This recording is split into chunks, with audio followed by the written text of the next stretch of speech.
Gentlemen, welcome to the Formidable Family Man podcast. I'm your host, Greg Denning, and today we're going to talk about helping your kids with their emotional outbursts and their explosions and implosions. And almost every family has at least one kid with some big emotions, right? The major reactions.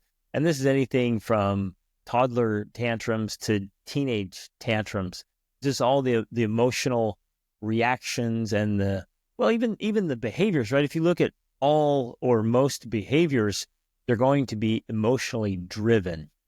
And there are so many simple and important ways to help guide and direct those emotions, even quote, control them. I'm not into control, and I don't think it's a good idea to try to control anyone because people abhor being controlled, even little children. Nobody wants to be controlled, but we can help them, quote, control their emotions. But maybe the best word is direct or facilitate that. And what's super important, gentlemen, is I really want to drive this home today. It's far more than just this idea of like, hey, get control of yourself, or why are you acting out like that? Get that right. We're going to realize today that a vast majority of it is physiological, and it's the environment and the things that are happening all around it that are actually massively affecting the emotional behavior. Now, that's not our first thought. And I remember when I first learned this, I was like, what? And I was kind of skeptical. Like, how could that be affecting their emotions? Emotions are just this separate thing, but that's just not the case. And you realize today that as we're, let's say you have a child or children, maybe they're fighting a lot. They're overreacting. They're fighting with you.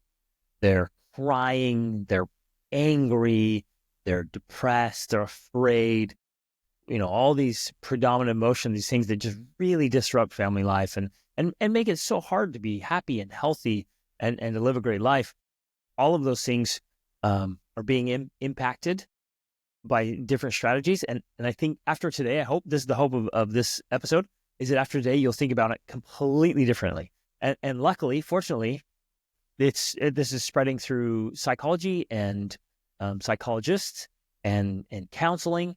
The best qualified and the most effective counselors and therapists and psychologists are turning to these strategies. Now, unfortunately, that's only a small percentage. The rest of them are still going about in old, ineffective ways. And that's why, for the most part, I don't think counseling helps at all. It's just ineffective.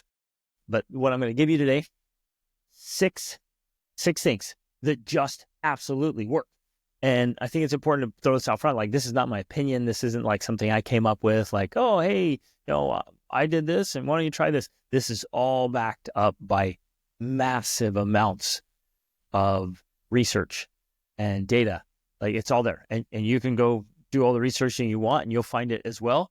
Or since I've already done all the research, you can trust me on this one and even, look it up, verify. Don't take my word for it. Just look it up. And you'll see that it's there. And when you hear it, you're like, oh, yeah, that makes perfect sense. And you'll see why. So, number one, I had a hard time picking number one. I think there's two things that should be number one together, but I got to pick one of them. So I'm going to go with number one is, let's go with sleep. If our children, well, and adults for that matter, if you and I, if we're not getting enough sleep, it is easy to be grumpy, upset, irritable, impatient. And for a child especially who hasn't yet learned a lot of physiological and emotional regulation, a lack of sleep is one thing. You know this too, because if you have a rough night, you have a harder time the next day keeping control of your emotion and staying in a positive emotional state. So you get this. And think about it on a small body. Right? You take this complete, amazing human being, but it's in a small body. They have a hard time regulating that. So like we just built a new sauna and we're just absolutely loving it. But kids can't stay in saunas very long. They can't stay in cold water very long because their bodies aren't really good at regulating temperatures yet. And so, you and I might sit in the sauna, in a hot sauna for a good 15, 20, 30 minutes and get a great sweat in there. Little kids, they have a hard time regulating, right? And so cold and heat really affect them and quickly. So my daughter will come in and she'll stay as low as she can. Sometimes she'll lay out her towel on the ground next to the door so it's cool and she's not, and even there she's like, oh, it's so hot. I'm melting in here, right? It has this massive effect. And I want you to keep that in mind as we're talking about our kids. A lack of sleep for a child, it's a big deal because their brains are growing, their bodies are growing. There's so much going on in their physiology and their biology. The lack of sleep is a major, major factor.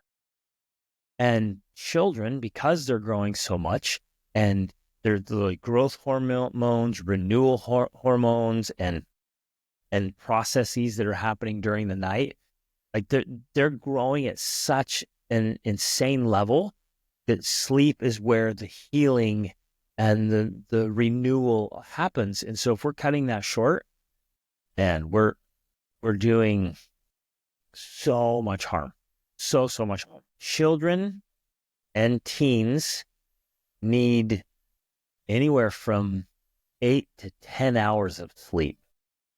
I was just researching this recently because a client is having a struggle with a 6 or 7 year old son.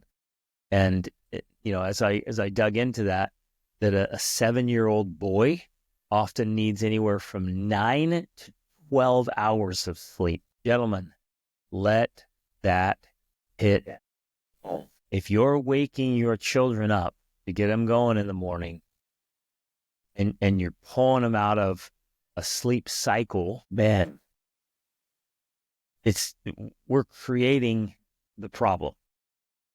So is the answer to try to get your 6 or 7 or 9 or 11 or whatever 13-year-old boy to try to go to bed at 9 o'clock?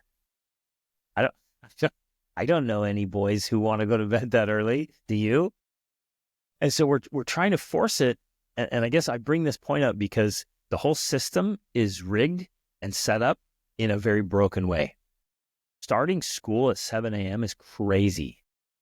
It is absolutely insane because it's forcing these little kids to get up to an alarm, to break a sleep cycle, to shorten the length of sleep so they're not getting the sleep they need.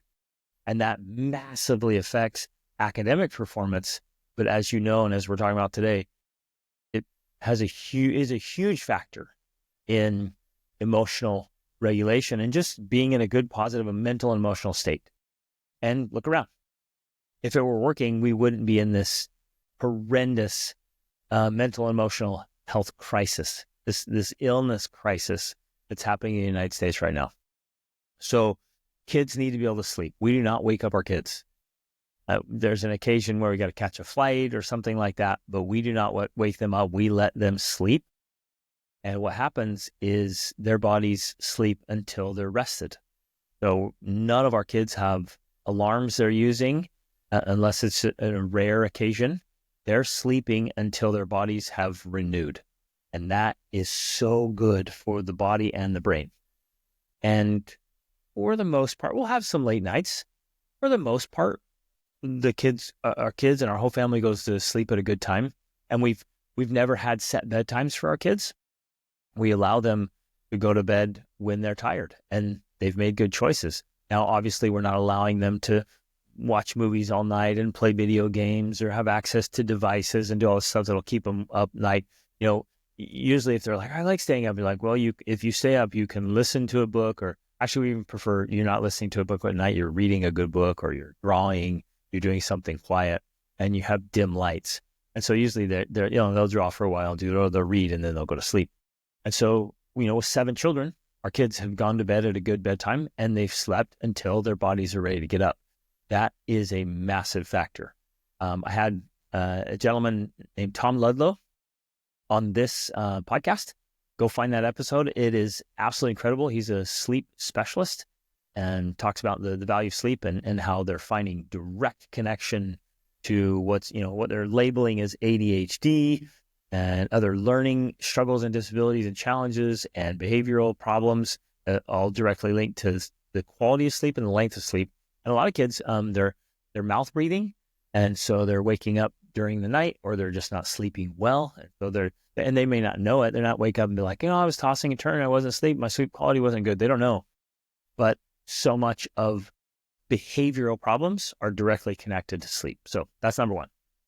Number two, which is a very close number two, is food. Food affects our brains directly and our bodies. And you guys know this. So once you hear it, it makes sense. If the body feels off, well, no wonder it's harder to be in a positive emotional state. And you know this, right? Because you felt it yourself. So even if you're hangry, it's so much easier to get upset, irritated, to explode, to have the temper go off. You're impatient. It's because the body's off, and it's often because of food, or if you don't feel well because of something you ate. So food directly affects our bodies and our brains, our blood sugar levels, and then the chemicals and the toxins that are in so much of what's being masqueraded as food. It's garbage. So one of my favorite resources for this is Dr. Daniel Amen, and he has many books, great videos on his site, on YouTube. He's got clinics all over the country. Like, so much research behind this about how food affects the brain specifically. He's a brain specialist, and how that affects behavior. So not getting adequate nutrition. So even if we're feeding the kids, but we're not giving them things that are nutrient dense, they're just kind of empty calories, then, and again, the demands of a child or a teenager, or just the human body in general, for ourselves as well, the nutritional demands to operate the brain are substantial. And a body that, especially a little kid that's just running around and bouncing and learning. So real learning burns as many calories as intense physical exercise, right? And so the body needs the calories and needs the nutrients, not just empty calories. It needs real nutritional value. So if what we're feeding them is empty, then no wonder the body and the brain's starving while stomachs are full. So quality. The brain and the body need massive amounts of proteins and fats to operate the brain and the muscles, right? Proteins and fats.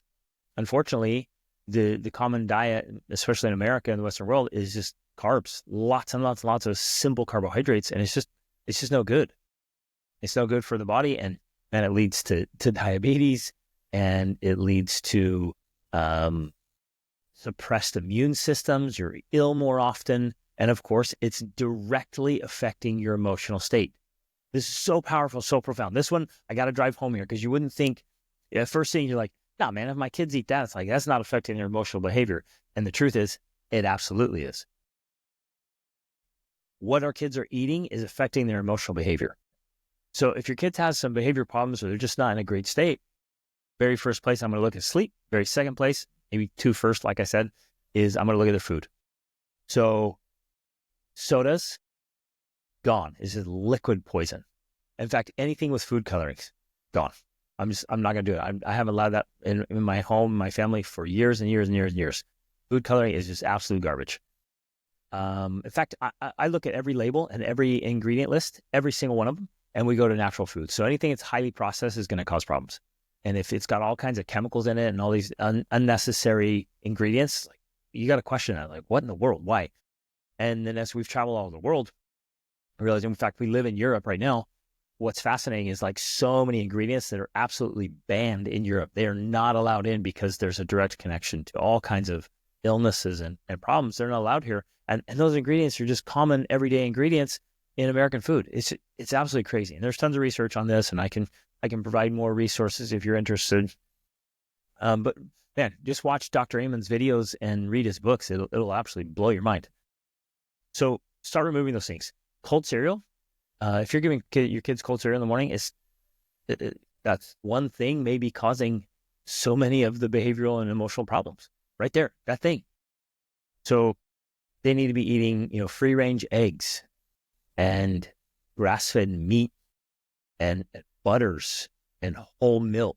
They need the nutrient-dense red meats and the fats and the proteins, so that they just are feeding their bodies and their brains and getting it. So We're getting rid of the candies, the junk food, the fast food. Do your own homework if you want. I mean, you can trust me and just realize it's all garbage and get it out of their lives.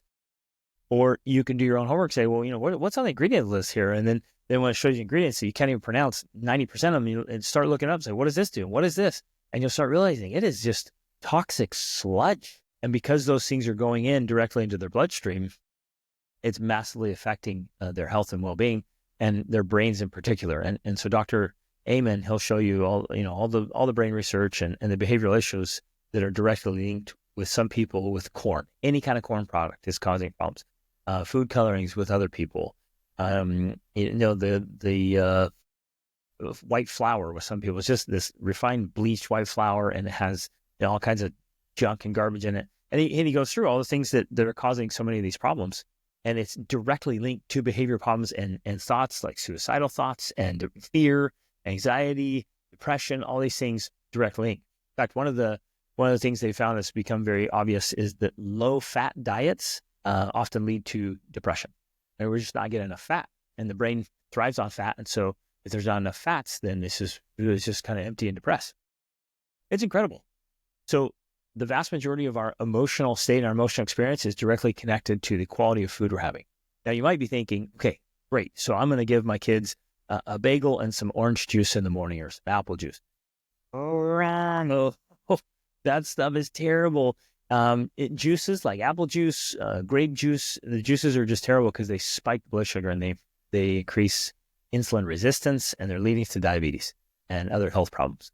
So for that stuff, you'll want to read a phenomenal book that I highly recommend called Why We Get Sick. It is absolutely excellent. Every parent should read that. And it helps you realize like what is leading toward diabetes, what's just wrecking the blood sugar levels in our bodies and in our kids. And of course, it can't not affect their behavior, their emotional states, the big explosions. But if we get the food right, we have to prioritize this. We get the food right, the behavior changes. Now, a lot of you are thinking, oh, come on, man. I can't do. They love that. They love the candy. They love the treats. I love the treats. I love the desserts we make. And that's, we're just used to eating Pop-Tarts and cold cereal and cotton candy, all the other garbage. I promise you, one of the very best and most important things you can do for your family is to clean up the food in your home. Get it out of there and do not bring it back in. Don't allow it. Do not allow that stuff in your home. Don't buy it. That's the easiest way. Just don't buy it. If it's in your pantry right now, throw it away. Just get rid of it. Anything that's got the chemicals or the garbage, just get it out of there. And there are delicious and nutritious meals. We love food. We crazy love food. In fact, our rule in our family is if it's not delicious and nutritious, we won't touch it. And I'm not going to eat junk. I'm not going to eat anything that just doesn't taste good. And so we found recipes that we absolutely love, and that's what we eat. And when people come stay with us, they love our food when they come to our retreats and our trips, and they just crazy love our food. And it's delicious and nutritious. I actually compiled all that in my 90-day food and fitness course. And you can go grab that. It's phenomenal. If you want to get in shape and stay healthy and fit for the rest of your life, that is the ticket. It has all the resources in there to get that. And of course, that you can get that for free when you join the Formidable Family Man Tribe. So it's all in there. All of our family recipes, they're our go-tos, our snacks, because, I love snacks too, as much as anybody, but I want healthy snacks. And my kids love them. Our guests love them. It's amazing. So there it is. Get food right. Number 3. I would say number 3 is emotional modeling, meaning it's our kids' emotional behaviors are learned behaviors from watching. Generally, it's from watching us as parents. And so if you're very explosive, it won't be any surprise to see your kids exploding on each other or exploding over circumstances. They are watching very closely from the time they're born, maybe even pre-birth in the womb. They're hearing it, they're sensing it, they're feeling it. And these are learned behaviors. If you're implosive, you go in the room and slam the door and explode in, your kids are going to learn how to do that. If you get after them in an angry way, guess what they're going to do with each other? as with their siblings. And I mean, I learned this the hard way, right? I get after my kids when they're young. And then my oldest daughter, she would do that to her little brother. Where in the world did she learn that? I mean, she's little. We haven't been out in the world. Where did she learn to treat him like that? And I realized she had watched me learn that and then, interpret it in her own little way. And so she was mimicking in her own way. And a kids obviously lack regulation. And so it's imitation without regulation. So they're imitating our behavior, but they don't regulate it. And so it's just, it is. So where did they learn to behave like that and treat each other like that? Unfortunately, from you or your spouse or, others, grandparents, aunts and uncles and other kids, they see it and they model it. So modeling is a big deal. And of course, that puts responsibility and opportunity right squarely on our shoulders where it ought to be. And you and I, we have the responsibility and obligation to clean up our own emotional behavior and learn how to control ourselves. And come on, like we're grown men here, gentlemen, grown men. Let's act like it. Let's act our age. Let's get control of our emotions. And I can speak boldly because of this, because I did it. I had a raging, crazy temper, breaking walls, breaking bones even sometimes, getting in fights. Like I had a madman temper. And of course, I believed I was a victim to that it happened to me, that it was the circumstances and people that made me act like that. It wasn't my fault. I wasn't choosing to do this. They made me that way. They made me crazy mad. How could I choose or think or act otherwise? And of course, that's just not true. And so I got rid of my temper completely, 100%. It is gone. No more crazy emotional outbursts. No more acting like a madman. Gone. And if I can do it, you could do it, right? We have to learn emotional control and gain emotional mastery over ourselves. And again, getting the sleep you need and eating better is going to help it make it so easy. And then we have to unlearn these patterns we've picked up of emotional reactions and being so reactive. So look at the modeling that's happening in your home. Just get clear about what's going on. Maybe it's your reaction when they fight, your reaction when you come through the door. Gentlemen, can I drop the hammer here for a second on you? It is absolutely despicable if our wives and our children have to be kind of walking on eggshells or thin ice or, pins and needles or whatever, all the expressions of worrying about your emotional state when you get home. That is pathetic and it is unacceptable. And if you're coming home from work and exploding, vomiting all your emotional crap on your family, shame on you, sir. Get your crap together and resolve all the garbage. Okay, if you had a horrible day at work or you're tired, exhausted, whatever, great. It's not your family's fault. You need to resolve that crap in the car before you walk through the door. I am dead serious on this. And if you need help, I'll help you. I've been through this. I coach guys through this all the time. Get the tools, get the coaching, get the resources, but do not, brother, allow yourself to come home and just vomit on your kids. And man, if your wife and children are afraid or hesitant or worried about your emotional state, not knowing how they can behave, not knowing how you're going to react to the condition of the house or, whatever's going on, no way, man. That's unacceptable. You're better than that.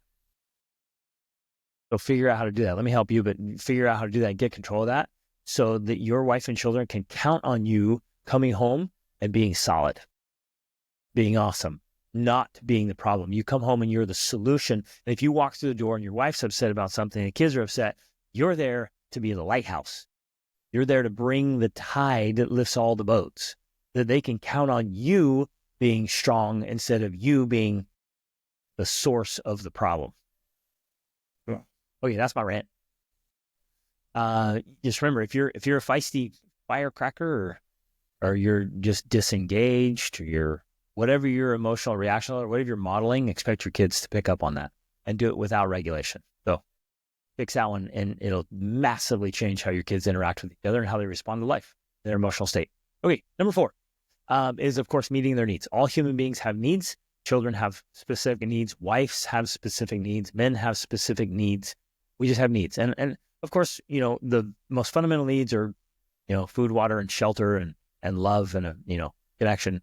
Like those, that's great. But, and they need all those and the quality of those. So it's not just like, oh yeah, I gave them a house and I have food and water. No, you just learned like the quality of the food matters. Quality of the water matters. Quality of what they're drinking. The quality of their clothing and the shelter, the condition of the house matters. We'll talk about that in number 6, the environment. But they also need love, lots of love. And they need a sense of certainty. They need some adventure and some challenge. They need to have significance. They need meaning and purpose. They need to know that they have absolute connection and protection. They have to know they have this relationships with you and the environment and trust and hope that they feel good. They need to get hugs from you. They need to get love from you. They need to wrestle with you. Your children need roughhousing and wrestling with you, sir. And again, not my opinion. That's all backed up by science. Kids just need the roughhousing and wrestling with dad. They need tons of quality time. So not just quality, but quantity as well. They need this. They need growth and development and fulfillment. And they need dreams and goals. They need success. They need failure. They need all these wonderful things. They need a place where they can thrive. They need resources where they can, use the tools that are available to really make the most of themselves and pursue the things that interest them, right? They need all this. And if their needs are not being met, of course, it leads to behavioral problems and emotional struggles, mental emotional struggles. It makes sense, doesn't it? Right? If a child has a deep human need or a child need and it's not being met, well, what they're going to do, like every human being, is they're going to search for some kind of vehicle. Right? We're calling it a vehicle to get the need. So if a child needs attention and affection and kindness and support, they need to be cheered on. They need to know it's okay. They need to know it's safe to fail and make mistakes without you coming unglued and giving them some horrendous, ineffective dad lecture and berating them. They never, gentlemen, never should hear you calling them names or insulting them. Never. If that's happened, apologize profusely. End it now. Don't ever let it happen again. Never should any child on this planet be insulted by their own fathers. Unacceptable. Absolutely stinking unacceptable. Okay? Make that right. And so give them all they need. But if they don't get it, they're going to seek out the vehicle, like I said, and the vehicle might look like bad behavior. And what do they want with bad behavior? They want your attention. They want your focus. They want time with you. And you're like, well, wait a minute, that doesn't work. If you do something bad, you're not going to get more time with me and you're not going to get my positive attention. You're just going to get scoldings and whatever. But they don't know that. They don't think through this. It's all subconscious. They're just choosing any vehicle. And so they'll break things. They'll steal things. They'll lie. They'll be super destructive. They'll be kicking the back of the car seat. They'll be smashing in the doors or drawing on the doors. They're going to use any vehicle they can get a hold of to get attention from. And it might subconsciously be like, man, the only time my dad pays attention to me is when I'm in trouble. Because maybe you've been absent-minded or distracted. And I get it, right? You're busy. You're stressed. You got a lot to handle. Luckily, you're a man and you eat pressure for breakfast and you can handle this. So figure out how to meet their needs, all of their needs. And there's a lot of them. And each one of your children and your wife have lots of needs. And you and I have the privilege and responsibility to meet those needs so that they're not seeking for a vehicle. So if you see a child misbehaving, and I do this every time, right? So I'm like, are they getting enough sleep? And I'm keeping my cool. I'm looking at it as an observer, as a researcher with curiosity and interest. Bring them over. They're acting out. They're being crazy, whatever. I'm not getting after them. I'm not screaming and yelling. I'm bringing them like, come here, bud. Come here, sweetheart. Sit them on my lap, the little ones. They're bigger. Sit them on the couch and you put an arm around them. You start thinking, they get enough sleep? They had good quality food? I've been modeling, if my wife and I, we've been modeling stress and worry and fear and anxiety and irritability. If those are things we've been modeling, are they just kind of mimicking that? Their needs being met? And so you start talking like, hey, how you doing? What's going on? You know how much I love you? And it's amazing. Ask your kids if they like know with absolute certainty that you love them. We invited one of our clients to do this recently. He said, ask his kids like, do you know that I loved you? Do you feel like I love you? And his kids say, yeah, we know you love us, but sometimes we think you don't like us. What an insight. Do your kids know that you love them? Do they know that you like them?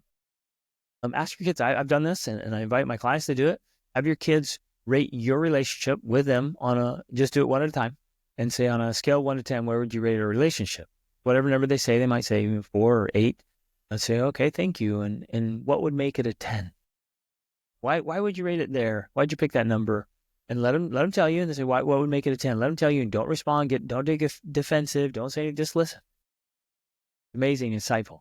But if you and I are not meeting their needs, if their needs are not being met, then of course they're going to look for vehicles. And most of the times, those vehicles are behavior problems. Okay. Number 5 is setting boundaries. Boundaries make kids feel really uncertain. Human beings want boundaries. They don't want to be controlled. Like I said, they don't want those boundaries to be super tight and restrictive.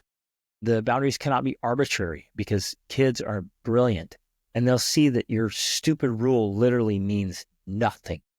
If you just pick, yes, you have to go to sleep at this time, or you have to come be in the house at this time, or we do this all the time, this exact, and you're like, why? If you can't explain why with a very, very good reason, they're going to see right through that and be like, this is totally arbitrary and stupid. You just made that up out of nowhere. You came up with some dumb thing you heard somewhere. So the boundary has to make sense. It has to be built with wisdom. It has to be actually pretty solid, that they can trust it, that you're like, we don't do this. And then 3 days later, you do it. And you're like, nope, this is our family standard. And next week you do something totally else. Like, you're full of crap. You're an absolute hypocrite, right? And so if they see you being hypocritical, if they see you putting up a facade and wearing a mask, that you act like a barbarian or whatever at home, and outwardly at church, you're Mr. Righteous, and out on the street in the community business, you're the best, but you're actually a punk, and you're just living a double life. If your private life is pathetic, they know that. And they know your boundaries are a bunch of crap. And that you're a pushover. And that you don't even hold your own boundaries or standards or values. Well, it's all going to fall apart. And of course, that will absolutely 100% lead to behavior problems and emotional reactions in our kids. Establish and maintain really wise, really beautiful boundaries that the kids can rely on, and then they feel safe, they feel protected. And the boundaries give them enough room to make choices and have some freedom within the boundaries, so they start growing and developing their own autonomy, and then they can grow into teens and then young adults that have space to make choices, and they're absolutely rock solid. It's amazing. And then, of course, number 6 is environment.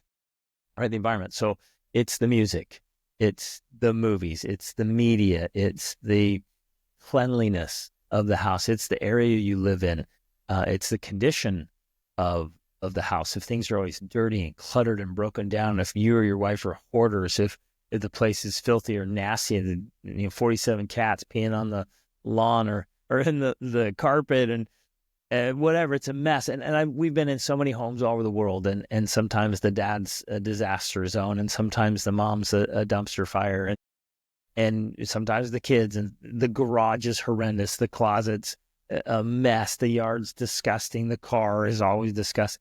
Now, I get it. Like, family life is messy. I totally get that. And so if it's messy, you clean it up. It gets messy again, you clean it up. It's okay. But if it's just a chronic disaster zone, come on, man. You got to make sure that environment's good. And that it has good feelings most of the time. There should be a positive, good feeling the vast majority of the time. But what's that environment like? All the conditions. So it's the family culture, it's the family dynamics. It's, is it too simple? Is it too broken? Is it too cheap? Are you just cheap with everything? Or is it nice and neat and clean? In some aspects, carefully, it's actually luxurious. Like, it's very nice. Do you do things and do you do them well? Not to the point of, where your stuff is more important than your kids, but you're teaching them to have nice things and take care of them. And you're investing everything from books to art to vehicles to tools. You with me? Environment matters so much. So I love it. There it is. So sleep, food, emotional modeling, meeting their needs, setting boundaries, and environment. And obviously we could do a full episode on each one of those and really dig into them. And these are the things we cover in the Formidable Family Man Tribe. We meet twice a week now and have these, mastermind discussions and coaching principles, like proven systems and strategies, the best principles and practices for all this stuff. And so much more, making sure that we are taking care of ourselves, mind, body, and spirit, that we're by our wives. And of course, this whole episode is about being phenomenal fathers and helping our kids really thrive and dealing specifically with emotional outbursts and big emotions and behavioral problems and challenges. So much of that, if we'll just proactively go after these 6 things, so much of the behavioral problems will just go away. It's amazing. Like, they'll just, problems you've been dealing with or not dealing with and reacting to, wondering what to do, they will just go away. They'll be gone, done, because we get these things lined up. So when we help things get in the right state and we help things go right, go well, that's a non-issue. And so we have 7 children, gentlemen, and kids are all emotionally healthy, and we have great relationships with them. They have great relationships with us and with each other. It's amazing. And I don't say that to brag or boast. I say it because it works. We have the results to back it up. And I know what I'm talking about here, because we created the results with 7 kids, and right now they're ages 22 to 8. And so we have the whole spectrum. And I've been able to help, I've been working with youth, specifically in children, for 27 years or more, and working with families across 5 continents, thousands of families. I've been doing this for a long time. This stuff just works. And if you want more tools and strategies, join the Formidable Family Man Tribe. Grab the masterclass. Rachel and I are launching a brand new complete course on parent mentoring, not just parenting. We got to be mentors and parents. So it's a parent mentoring course that's coming out really soon. So look for that. But get the tools, get the resources, practice this. Talk to your wife about it. Talk to your family about it. Create plans, put reminders, alerts on your phone. Like, make this real and make this happen, and watch how emotional problems and behavior problems just melt away, because we're helping our kids be in a genuinely happy, healthy state. Thanks for listening, brother. Let me know if you have any questions. You can always respond here, shoot me an email, connect with me on social media. I get the tools and resources. I'm here to help you be the best husband, father, protector, provider, and businessman you can be. Be the man.